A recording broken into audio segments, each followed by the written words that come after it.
Hello అండి, welcome back to our channel. I'm yours mechanic భాష from Nellore.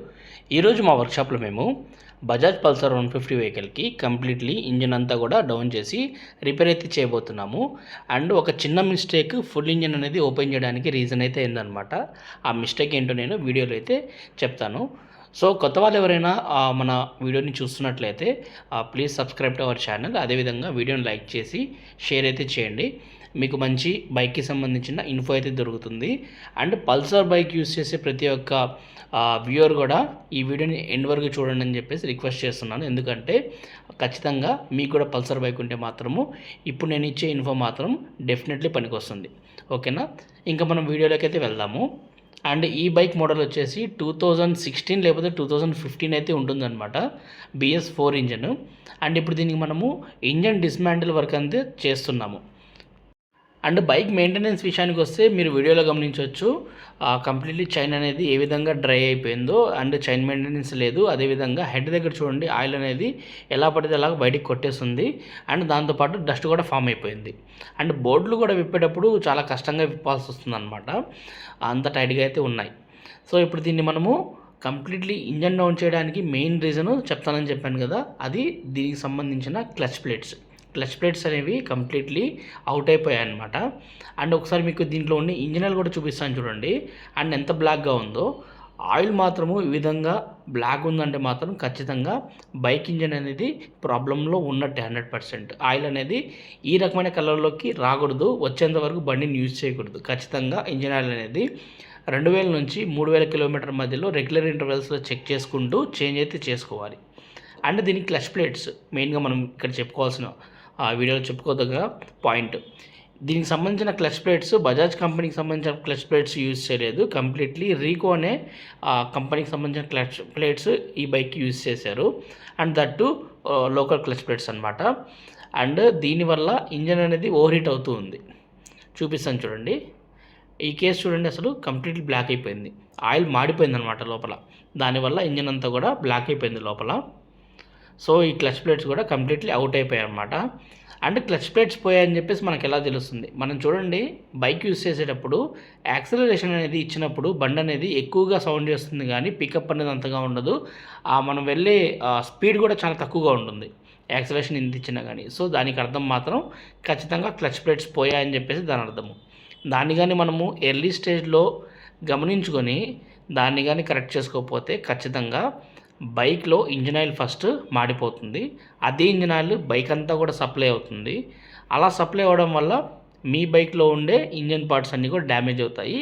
And end of the day ఒక 5 day మాత్రము ఖచ్చితంగా bike full engine అనేది open చేసుకొని రిపేర్ చేసుకోవాల్సిన పరిస్థితి అయితే వస్తుంది. ఈ బైక్ కూడా అదే ప్రాబ్లం. అండ్ దీని ఆయిల్ ఫిల్టర్ చూడండి, ఎంత డస్ట్ ఉందో దీనికి. ఆ ప్రాక్టికల్స్ అన్నీ కూడా దానికి అంటుకొని ఉన్నాయి. అండ్ ఇప్పటిదాకా దీనికి ఆయిల్ ఫిల్టర్ చేంజ్ అనేది చేయలేదు.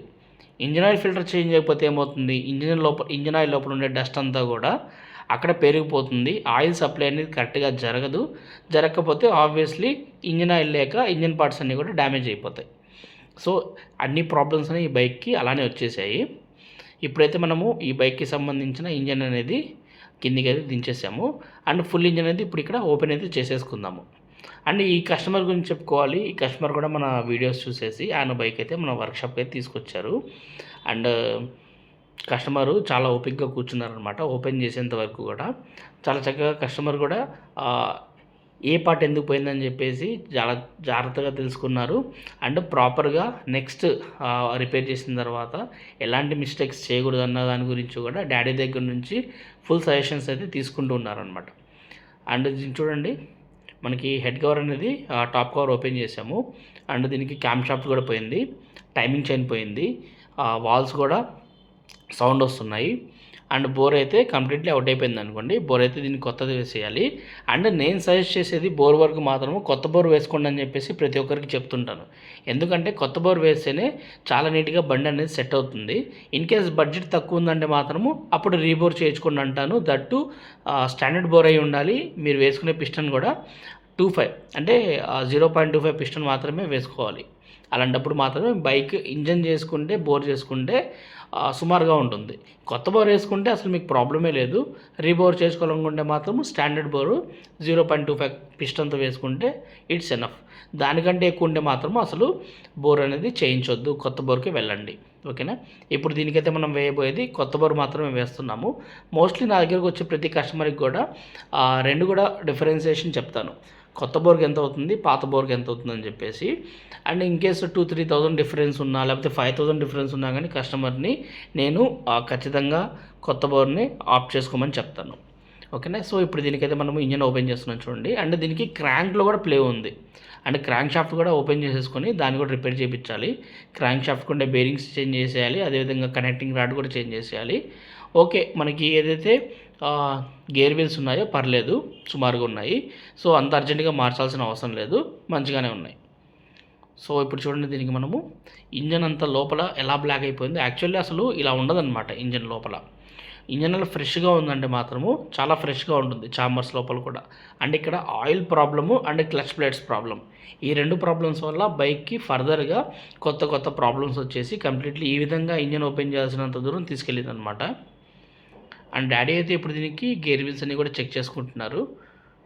అండ్ గేర్ వీల్స్ అనేవి చాలా ఇంపార్టెంట్. అవి కొంచెం మనకి అరిగిపోయాయి అని డౌట్ ఉన్నా కానీ గేర్ వీల్స్ అనేవి మార్చేయాలి. అండ్ ఇదే మనకి క్రాంక్, మనకి మనిషికి హార్ట్ ఎలాగైతే ఇంపార్టెంటో బైక్స్కి ఈ క్రాంక్ షాఫ్ట్ అనేది అంతే ఇంపార్టెంట్ అనమాట. ఒక హార్ట్ లాంటిది బైక్స్కి ఈ క్రాంక్ షాఫ్ట్. సో ఇప్పుడైతే దీన్ని మనము దీనికి ఉన్న పిస్టన్ అనేది బయటికి తీస్తున్నాము. తర్వాత వీటన్నిటిని కూడా లేత్కి అయితే పంపిస్తాము. క్రాంక్ షాఫ్ట్కి మనము చేసే వర్క్ కాదనమాట, దానికి సంబంధించిన వర్క్ లేత్లో చేపిస్తాము. అందుకే దీనికి కనెక్టింగ్ రాడ్ కొట్టేసింది కంప్లీట్లీ. సో ఇదే చెక్ చేసే methodology. And daddy like experienced కాబట్టి ఆయనకు అర్థమైపోతుంది. జస్ట్ దాన్ని మనము ఆ ఫీల్ చూస్తేనే అర్థమైపోతుంది ఇది కరెక్ట్గా ఉందా లేదా అని చెప్పేసి. అండ్ దీనికి సంబంధించిన లేత్ సామాన్లన్నీ కూడా మనము ఇప్పుడు మన నెల్లూరులో ఉండే బెంగళూరు లేత్ వాళ్ళ దగ్గరికి అయితే పంపించేస్తున్నాము.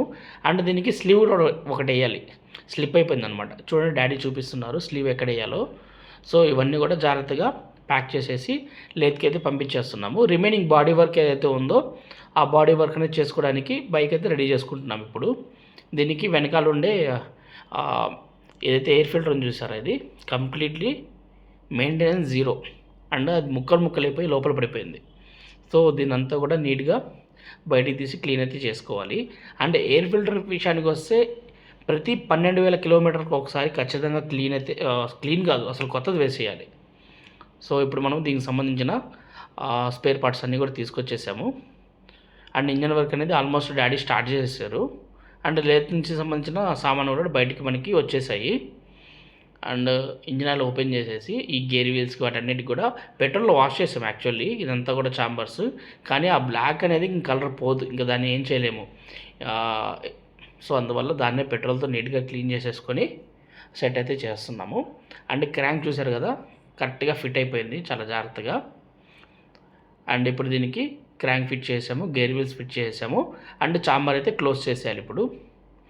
అండ్ ప్రతి ఒక్క బేరింగ్కి మనం ఓపెన్ చేసాం కాబట్టి ఆయిల్ అనేది ప్రాపర్గా పట్టించాలి. అండ్ ఇప్పుడు దీనికి యూజ్ చేస్తున్న ప్యాకింగ్, ఓరింగ్స్ అన్నీ కూడా కంప్లీట్లీ మనము జెన్యూన్ స్పేర్ పార్ట్స్ యూజ్ చేస్తాం మన వర్క్షాప్లో. ఏదైనా స్పేర్ పార్ట్ దొరకలేదంటే అప్పుడు కస్టమర్కి ఇంటిమేట్ చేసి దాన్ని అయితే ఆల్టర్నేట్ ఉన్న మంచి కంపెనీ ప్రిఫర్ చేస్తాం. కానీ కాకపోతే అప్పటిదాకా మనము ఖచ్చితంగా ప్రిఫర్ చేసేది ప్రతి ఒక్కటి కూడా కంపెనీకి సంబంధించిన స్పేర్ పార్ట్స్ యూజ్ చేస్తాం. అండ్ ఇప్పుడు చూడండి, ఇక్కడ బజాజ్ కంపెనీకి సంబంధించిన అనాబాన్ కూడా వచ్చేస్తుంది. దాంతోనే కంప్లీట్లీ ప్యాకింగ్ కూడా వేస్తున్నాము. సో డాడీ అయితే ఇంజన్ వర్క్ మీద కూర్చున్నారు, క్రాంక్ అంతా కూడా సెట్ చేశారు. అండ్ ఇప్పుడు చాంబర్స్ అనేవి ఫిక్స్ అయితే చేస్తున్నారు. వన్స్ అనేవి చాంబర్స్ ఫిక్స్ చేసిన తర్వాత దీనికి సంబంధించిన బోరు కొత్త తీసుకొచ్చేసారు. బోర్ అనేది ఎక్కిచ్చేస్తారు. అండ్ హెడ్ వర్క్ అనేది చాలా ఇంపార్టెంట్. ఎందుకంటే మనకి ఆ వాల్స్ అనేవి కరెక్ట్ టైమింగ్లో లేకపోతే ఓపెన్ అండ్ క్లోజ్ సరిగ్గా అవ్వవు. దానివల్ల మనకి ఇంజన్ కంబషన్ అనేది కరెక్ట్గా ఫైరింగ్ జరగక మైలేజ్ ఇష్యూస్ వస్తాయి. సో అందువల్ల ఇంజన్ చేస్తున్న ప్రతిసారి కూడా హెడ్ కూడా ప్రాపర్గా చేయించాలి. అండ్ దీనికి కొత్త బోర్ అనేది వేసేసారు. అండ్ పిస్టన్ అనేది టాప్లో పెట్టేశారు. అండ్ దీనికి సంబంధించిన టైమింగ్ చైన్ అన్నీ కూడా వదిలేసి పెడతారు. అండ్ హెడ్ ఎక్కిచ్చిన తర్వాత దానికి ఫిట్ చేస్తారు. అండ్ బోర్ అయితే ఇందాక చెప్పాను కదా, ఖచ్చితంగా కొత్తది వేసుకోవడానికి ప్రిఫరెన్స్ ఇవ్వండి. ఇన్ కేస్ బడ్జెట్ తక్కువ ఉందన్నప్పుడు మాత్రమే మీరు నెక్స్ట్ దానికి ఉండే సంబంధించిన బోర్ కటింగ్ అయితే వెళ్ళండి. దట్టు స్టాండర్డ్ బోర్ వర్క్ మాత్రమే. అండ్ ఇప్పుడు దీనికి timing chain pads, so timing chain pads కూడా దీనికి పోయాయన్నమాట. అవి కూడా ఫిట్ చేసుకుంటున్నాము. అండ్ స్లీవ్ కూడా వేసేసారు. సో ఇప్పుడు హెడ్ ఎక్కిచ్చేసాము. అండ్ హెడ్ అనేది ఇంజన్ చేసుకున్న ప్రతిసారి చేసుకోమని నేను చెప్తుంటాను. అండ్ కొంతమంది కస్టమర్స్ లైక్ మొన్నే చేయించాను, రీసెంట్గా చేయించాను, అవసరం అని చెప్పేసి అంటారు. ఖచ్చితంగా అవసరమనే చెప్తాను. ఎందుకంటే ఆ పికప్ రావాలంటే బైక్కి ఇంజన్ చేసేటప్పుడు హెడ్ కూడా ప్రాపర్ వర్క్ జరగాలి. సో హెడ్ కూడా ఫిట్ చేసేసారు. అండ్ డాడీ 1-2 సార్లు ప్రాపర్గా చెక్ చేసుకుంటారు ఏ బండి ఫిట్ చేస్తున్న ఇంజన్ని. అండ్ ఇప్పుడు చూడండి, దీనికి ఏదైతే క్యామ్ షాఫ్ట్ ఉందో ఆ క్యామ్ షాఫ్ట్కి ఇంజన్ టైమింగ్ చైన్ అంతా కూడా కరెక్ట్గా సెట్ చేసేసారు. సో ఇప్పుడు ఇది గేర్ షాఫ్ట్ అనమాట. గేర్ షాఫ్ట్ కూడా దీనికి కొత్తది వేసేస్తున్నాము, ఎందుకంటే గేర్స్ అనేవి కరెక్ట్గా పడట్లేదు కస్టమర్కి. సో ఈ గేర్ షాఫ్ట్లో ప్రాబ్లం ఉంది. ఈ గేర్ షాఫ్ట్ కూడా కొత్తది వేసేస్తున్నాము.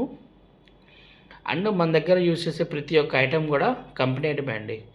ఎందుకంటే కస్టమర్ మనల్ని నమ్మి మన వర్క్షాప్కి వస్తారు. సో అలాంటి కస్టమర్కి ఖచ్చితంగా మనము ఫేవరే చేసి పెట్టాలి.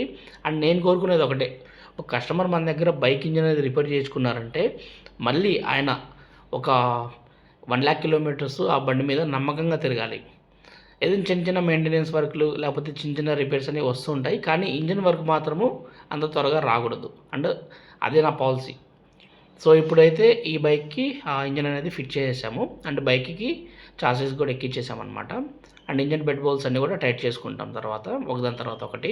అండ్ వెనకాల ఇప్పుడు దీనికి ఏదైతే చైన్స్ ప్యాకెట్స్ కొత్తవి వేసేస్తున్నాము, అదేవిధంగా brake shoes, drum rubbers and sprocket bearing, ఈ 3 కూడా వెనకాల వేసేస్తున్నాము.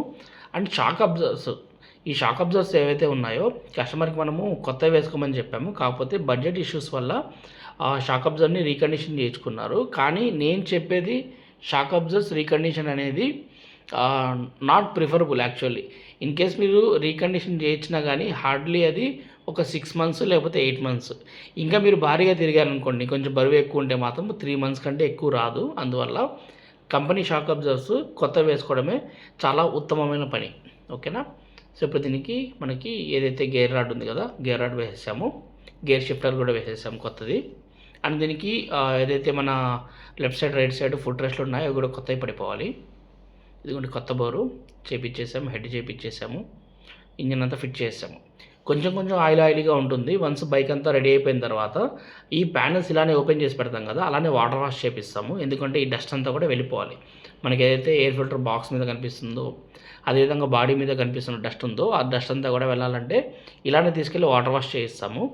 అండ్ కొన్ని పాత పల్సర్ బైకులకి వాటర్ వాష్ అనేది క్లోజ్ చేసి చేయించడమే బెటర్, ఎందుకంటే త్వరగా స్టార్ట్ అవ్వవు. సో దీనికైతే ఆ ప్రాబ్లం లేదు. అందువల్ల జస్ట్ ట్యాంక్ పెట్టాము, ఆల్రెడీ ట్యాంక్ కూడా తీసేసి దీనికి వాటర్ వాష్ చేయించామన్నమాట. సో కొంచెం నీట్గానే వచ్చేసింది.